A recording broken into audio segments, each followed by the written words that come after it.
Yo, what's going on, Yeet Nation? We're back with some more Madden 22 action, and today we're going to be going over my high weekend league type defense that I use in order to really stifle my opponents, because all I know is I need one stop. I get one stop, I got a good chance on winning the game. So of course, the cover 2 defense has been the defense that I've been opting into, and you guys can see right above me, called it about 1,200 times, and they get about 4.8 yards per pop. And my other defenses that I've been kind of working with and looking at, you guys could see across, has not produced the same or anywhere near the type of results. As I go over cover 3, sky right above me, over 8,000 calls and an average 9 yards per pop. So you can see there is a clear difference night and day by how this defense has affected my game for the better, of course. So of course we're going to be in a cover 2 type defense. I'll go over the quick coaching adjustments real fast. Of course, we're going to turn auto flip off, and we want our curl flats to 5. We like 5 just because it gives us a little bit of maneuverability if we want to make some adjustments ourselves. Just in case we want something underneath, we could put somebody on a curl flat and really kind of take away the short game if needed. And of course, if our opponent uses it. For option defense, I'll put it on conservative because, you know, I don't really like dealing with the read option. Of course, we're not going to see it right now, but, you know, just for the sake of purposes, how I like doing it, I turn it on conservative on myself. So of course, I will say in your packages, right here above me, you are going to see, of course, it's going to be on packages, that's default. If you go one to the left, you'll get the slot cornerback package. And what that does is, you know, if you choose your players to replace, you can put a safety here. And if you're playing an ultimate team, I will recommend putting safety there. Having safeties is better than cornerback because of course they could still get the same coverage animations, but they play the run significantly better. So I always recommend putting safeties there. Especially in your middle linebacker spots, I will also recommend putting safeties there. But of course, you know, you also get cornerback adjustments in the safety position. Typically, you are unable to do that. You know, if you go in the safety position, all you realistically have adjustments are different type of deep blues and maybe a curl flat. But when you put the cornerback slot package, you kind of get cornerback adjustments. So you can put hard flats, curl flats, deeps, and all that good stuff. So I recommend having slot cornerback package on the field. And of course, you know, with the coaching adjustments, let's hop right into cover 2. And I'm going to start it off in trips.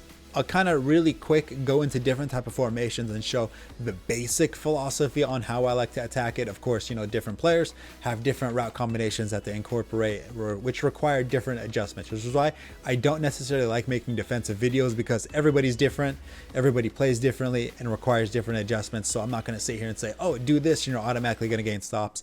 No, I'll show you the basic fundamentals, and then after that, you know, you can kind of tinker with it to see how it fits your play style. So of course, we're going to be in trips right now, and typically when you are in a trips formation, you know, the route combinations are a play action, and then there's going to be a crosser, a post route, and maybe an underneath, and the tight end typically runs like a corner route and all that stuff. But I mean, right now, PA post wheel kind of manipulates that as best as possible. So if you guys follow the NFL closely, you would know cover 2 has taken the league by storm because it is phenomenal at preventing the deep ball and kind of doing well underneath. You know, high-powered offenses like the Chiefs, Bills, Rams, Bengals, they all had trouble in the middle of the season because teams were opting into this type of defense. And if they executed properly, you know, they really had trouble moving the ball down the field, and it really focused and forced them to really change how their scheme works in order to make sure that they are able to actually move the ball down the field. So we're going to incorporate those adjustments that those NFL teams did into this scheme. And of course, you know, if it did well against Patrick Mahomes and Andy Reid, you know, it's probably going to do well against the opponent you're going against on the opposite side of the controller. So what they did is they enabled a Tampa 2 style defense. And what that does is usually takes the middle linebacker, and then you put him on a deep blue, and now he's on a deep blue zone drop, making it so he'll usually kind of play the post route and any type of post route, because usually when people say see cover 2, they'll attack the deep middle of the field. And by putting him on that deep blue, he'll kind of play in that vicinity, really give you a chance to make plays on the defensive side. And what that does mean is that there is going to be an open side or open zone right here in the middle, and you're going to have to take that responsibility yourself. And usually I'll take the vert hook on the running back side and then play that myself, especially if the running back's blocking. If you can do that, then you can kind of free will yourself across the field. And that is what we're going to do on this play, because we know on trips, usually there's going to be a crosser route. It's going to be play action, crosser route, and then post, maybe something going on in the backside, a deep in and all that. But we're hoping that the opponent doesn't have enough time in the pocket in order to get to those reads. You're going to play the initial ones and then try to take those away from your opponent and maybe force him to make a bad one real fast. So of course we're going to call hike. We see he's in it, and then we're going to play the crosser. You see that middle third kind of goes into the post. Tom Brady's Superman in that pocket, but unfortunately he gets sacked eventually. So we're going to practice mode real fast, or replay, I mean. So we'll see right now. We can see that deep blue. He's going to that deep blue, and right now he's in the vicinity of he's going to that vicinity of playing the post. Right now, if you're playing Ultimate Team or some sort, and he throws that post right now, he's going to backtrack and get picked. Now let's go back to me, because I take middle field responsibility. There's a crosser route right here. I'm on it. If he throws it, I'm in it for the pick. Okay, now what if your opponent decides he has hot route master and he takes Gronkowski off of the blitz and he puts him on a corner route? So that adds another read, a layer of progressions for the opponent and something else for you to guard. So what you're going to do is basically the same thing. I mean, what you can do, you have lots of maneuverability with cover 2. So you can kind of put this middle linebacker here on a man and man him up with the crosser in order to give the opponent just a little bit of trouble with it. The crossing route's still probably going to get open, but it's something the opponent can do. You can kind of put him on a mid read right there, and then he'll kind of play that side of the field. He kind of move towards the middle, allowing you to play the corner route and then pass him off to the outside corner and then play the crosser and all that good stuff. So you have a lot of maneuverability just like that, and then you can kind of play it yourself, and then you can kind of go down the field to make sure that does not get over the top on the post route. You guys could see right now in the replays that there is not much the opponent can do. Right here, we'll do it real fast. I won't stay in replay mode too much, but you can see it right there. Like the crossing route is not there. Like the crosser, not there. Me, I'm right there. And then once you start looking at that post, it's really not there either. So realistically, there is not much the opponent can do, and he's already getting sacked at that point. So in trips, that's what I like doing, is I know that there's going to be some type of play action with crossers on the field, some post, backside in, something of that sort. So I know I want to anticipate blocking those, and then me myself guarding the underneath, watching the tight end, or looking at the running back and all that good stuff until I'm able to, of course, sack the quarterback. So hopefully this one gives you some sort of idea on what you can do. Now, of course, your opponent, if he is a goon, he will kind of call verticals, and then he might throw this little seam route, just boom right there. So what you're going to have to do is when they're on verticals is you're going to manually man up that slot receiver. And then, of course, same thing as always. And then you're going to play it yourselves. And then, if he throws that, that's going to be an interception if you have halfway decent player, especially like I said, you got safeties in the middle linebacker positions. They'll play that perfectly right away. On spread type formations such as this, usually the running back is going to be heavily involved in this offense. So the running back has to be kind of your responsibility to an extent. You can kind of man him up and then hope for the best. But if he's on an angle route such as this that beats man, that's kind of your responsibility at that point. And with the seam route ran by Gronkowski, over the middle is going to be taken away because of course you're putting that deep blue by the middle linebacker. So you kind of know, okay, that's going to be covered on that side. I have running back responsibility. He's got to make a third read. He's got to make a fourth read. He has to do all this in order to move the ball down the field, which really puts us to our advantage because he is now uncomfortable. He has to kind of freestyle, if you will. And our pressure really is going to get there. And of course, if you have an uncomfortable Madden player, he's going to make mistakes at some point. That pressure is going to come in and all that good stuff. So that's the offensive play art. That's it there. Let's call hike. And then, of course, sorry, that was my responsibility. But unfortunately, I kind of lost track of both controllers.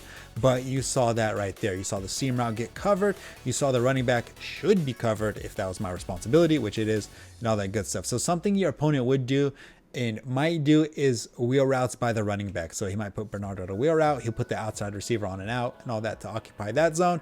And then, of course, same thing, same concept. But I mean, realistically, on our side of the field, which is the defensive side, it doesn't matter what type of route combinations he throws at us to get the running back open. The running back is our responsibility. So it still should, in theory, be covered regardless, right? As long as we do a halfway decent job. And something he might do on the offensive side is put the slot receiver on the opposite side on another seam route, because seam routes kind of sometimes fit the zones of error. But all you got to do is just man it up right there, something like that. If it's on a corner route, then the cloud flat on the outside receiver kind of has that taken care of and all that good stuff. So you have the flexibility to really match what the offense does.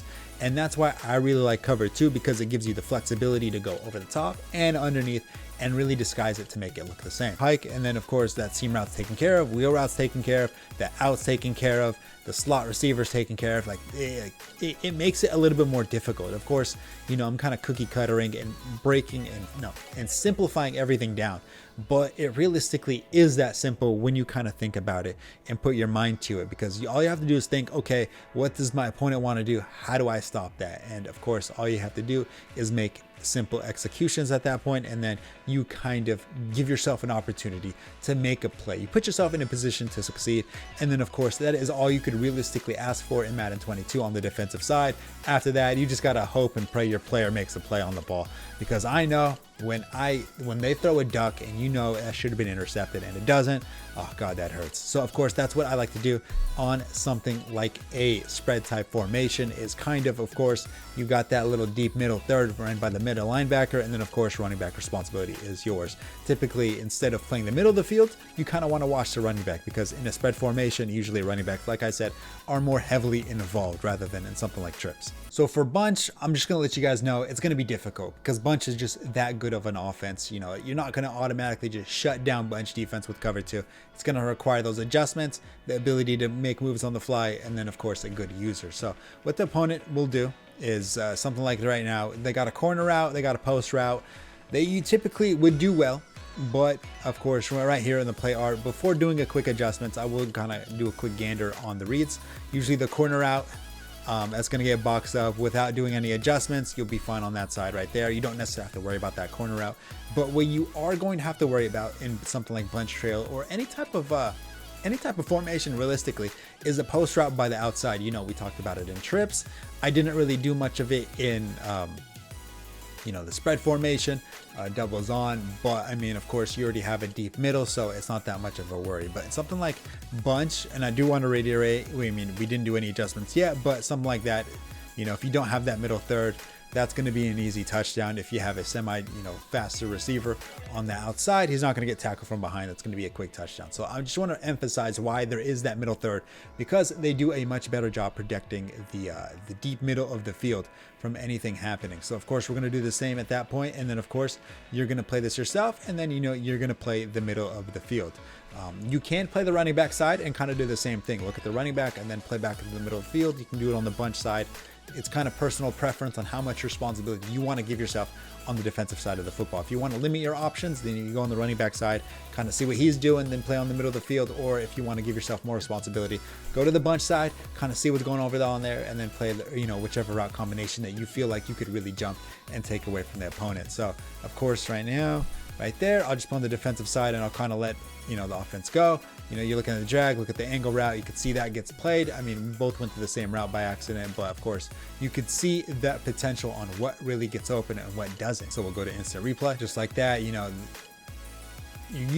as a user would probably want to play the drag, or you can kind of use this middle linebacker, take away the drag, and then of course go back to the angle route just like that. Or I could have played the drag and then baited the angle route, because of course this middle linebacker seemed to happen to go to the drag as soon as it kind of paused right there. Other than that, I forgot to put the outside Mike Evans on a post route, but even if he was on a post route, this middle linebacker right here, he's kind of in that vicinity right now anyway, ready to play it and all that good stuff. And then the route bounce on the corner route, I mean, it looks like he's being played pretty well right there.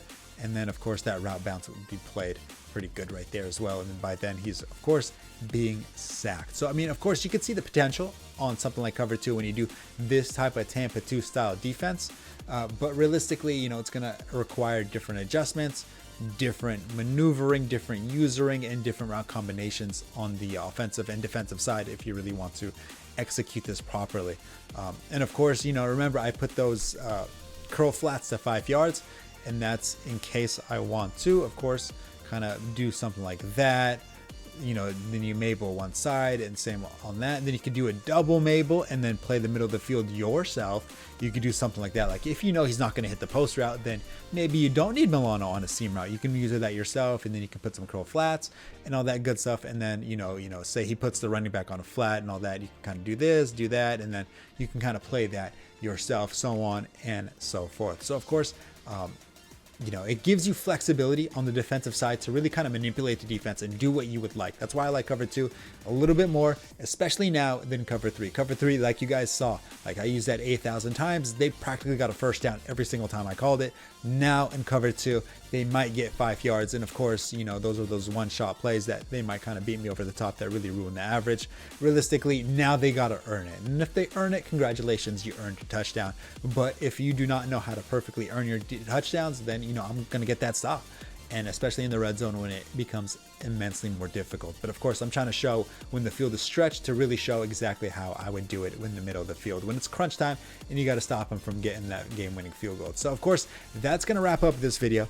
If you have any more questions, because I know this is a lot to go over and a lot to dissect, and I really don't want this video to be super long to bore everybody. But of course, if you want to see more or something more specific, feel free to ask, and then I'll go over it. Now, of course, if you like the way I break down the defensive side, imagine my offensive side. So of course, if you want to see my pistol spread scheme, feel free to sub to the channel. Of course, there is a teaser play in that. And if you really want the ebook, of course, that's going to be only $5 to join the Discord.